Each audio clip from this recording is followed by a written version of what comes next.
आपका प्रश्न है कि भगवान योग निद्रा के वश में कैसे है।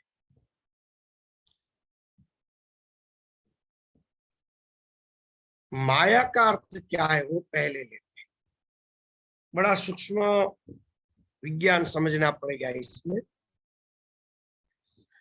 शंकराचार्य जी ने माया का अर्थ लिया है या और मां। या यानी जो है वो ढक गया, दिखना बंद हो गया, अनुभव होना बंद हो गया, उसको कहते हैं या। और मां यानी नहीं है, ऐसा विचित्र कुछ बन के हमारे सामने खड़ा हो, जिसको कहते हैं मां। मां यानी उसके अंदर, उसके अंदर का अर्थ होता है मां। और या यानी कि ढक जाना, जो है वो दिखना बंद हो जाना। यानी कि हमारा जो शुद्ध ब्रह्म स्वरूप था, आत्म स्वरूप था, वह ढक गया, एक अंधकार गाढ़ निद्रा जैसा छा गया, जिसे जिसे कारण शरीर कहते हैं। और उस गाढ़ निद्रा के अंदर जगत रूपी स्वप्न प्रकट हुआ, कारण शरीर। तो हम स्वयं ब्रह्म रूप से निद्रा के अधीन हो गए। निद्रा यानी कि माया, यानी कि कारण शरीर। कारण के अधीन यानी कि महामाया के अधीन हो गए। अव्यक्त प्रकृति जिसको कहते हैं वो निद्रा है। अव्यक्त प्रकृति है वो गाढ़ निद्रा जैसी है, जिसके अंदर वह आत्म तत्व अपने आप को विष्णु के रूप में अभिव्यक्त करता है, अपने आप को ब्रह्मा के रूप में अभिव्यक्त करता है, अपने आप को सृष्टियों के रूप में अभिव्यक्त करता है, विवर्त रूप से। तो उसको पहले कारण का आश्रय लेना पड़ेगा, तभी वो सृष्टि के रूप में प्रकाशित होगा। वो एक को अनेक रूप में विभाजित होने के लिए उसको अव्यक्त प्रकृति के अधीन होना पड़ेगा, गाढ़ निद्रा कारण शरीर के अधीन होना पड़ेगा। उसीलिए विष्णु भगवान गाढ़ निद्रा में है, यानी कि अपने कारण स्वरूप में है।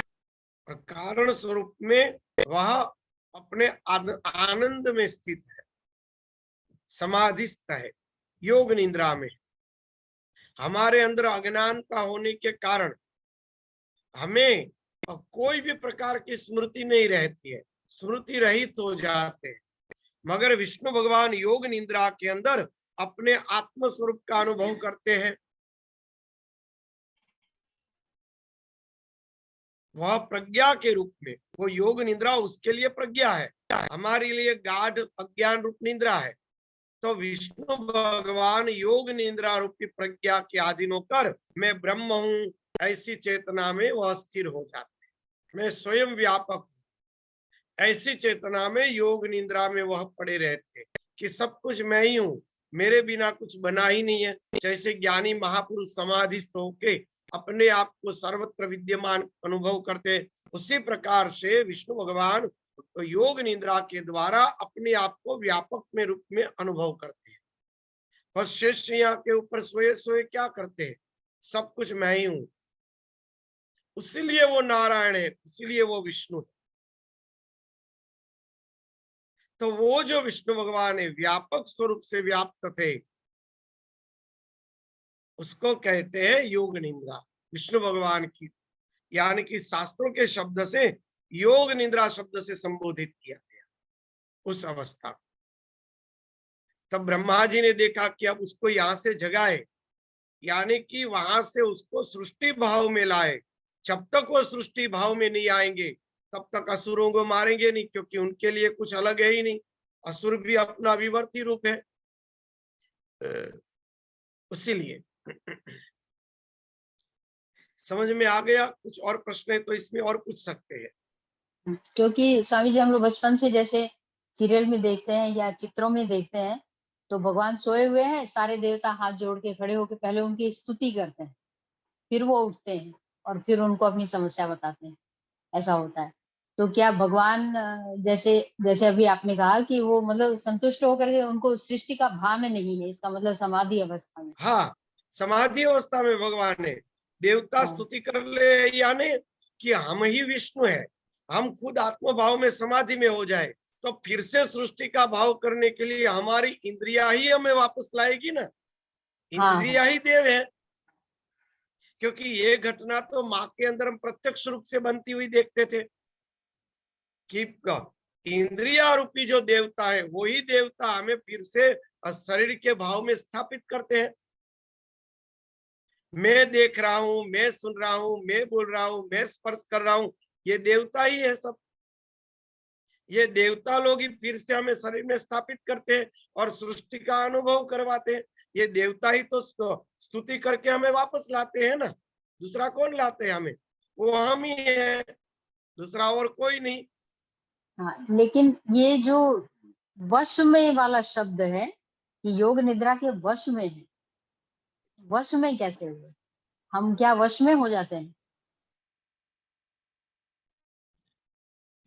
समाधि में इतना आनंद होता है जिस तरह से गाढ़ निद्रा में, गाढ़ निद्रा में अगर इतना आनंद है तो समाधि में तो कितना आनंद होगा। तो वहां से उसको जल्दी से वापस आने की इच्छा ही नहीं होगी, बराबर है ना। अच्छा, आना नहीं चाहते हैं इसका मतलब। हाँ, वो फिर से जीव उस भाव उस में क्यों आनंद आएंगे को भाई? छोड़ना नहीं चाहते हैं। हाँ, छोड़ना नहीं चाहते। छोड़ना जैसे कई बार चाहना हम और न मंदिर चाहना। जाते हैं, या हम कई बार जैसे मंदिर जाते हैं, भजन वजन करते हैं, हमको इतना आनंद आता है कि हम घर नहीं आना चाहते। हाँ, पर इसके वैसे ही अंदर तो ऐसा एक अर्थ लिया जाता है कि छोड़ना और न छोड़ना उसके अंदर बना ही नहीं है। वो इतने तद्रूप हो गए अपने स्वरूप में, तद्रूप हो गए, छोड़ना और न छोड़ना उसके अंदर वो भाव ही नहीं रहा है, क्योंकि वहां प्रकृति का भाव नहीं है, व्यापक भाव में है वो। इसीलिए वो अव्यक्त प्रकृति के अधीन होकर वह अपने आप को व्यापक के रूप में, विवर्त रूप में अनुभव कर रहे हैं कि जितनी भी सृष्टियां उत्पन्न हो रही है वो मेरा ही रूप है, मुझसे कुछ अलग है ही नहीं, दूसरा होता तो ना। उसीलिए भक्त जब प्रार्थना करता है तब भगवान प्रकट होते, तब तक भगवान कुछ नहीं करते, कि दूसरा तो ना, दूसरा उसको बनाना पड़ता है प्रार्थना के द्वारा,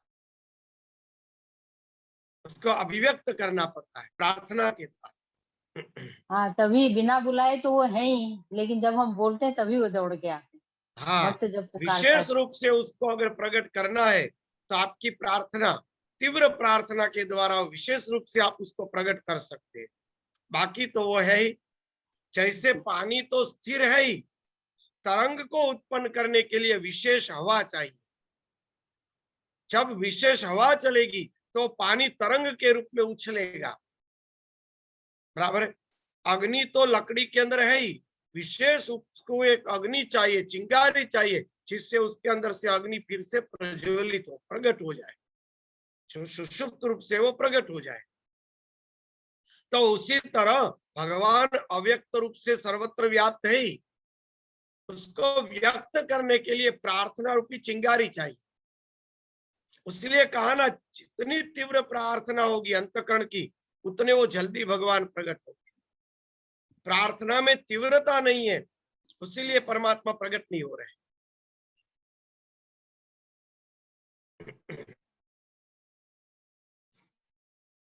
बराबर है ना। जी, बहुत अच्छा, बहुत बढ़िया, स्पष्ट हो गया। और कोई प्रश्न? मिथिलेश भैया भी आ गए हैं।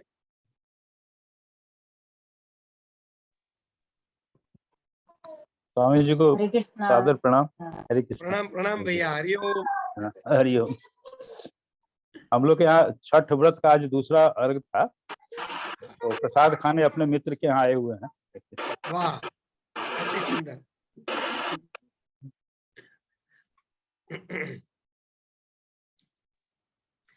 चलो, कल का आप लोगों का अगर प्रसंग आगे लेना है तो पूरा कर सकते हैं आप लोग। वो जो आत्मदेव का था ना, वो ले सकते हैं आप। हाँ जी स्वामी जी, हाँ ठीक है।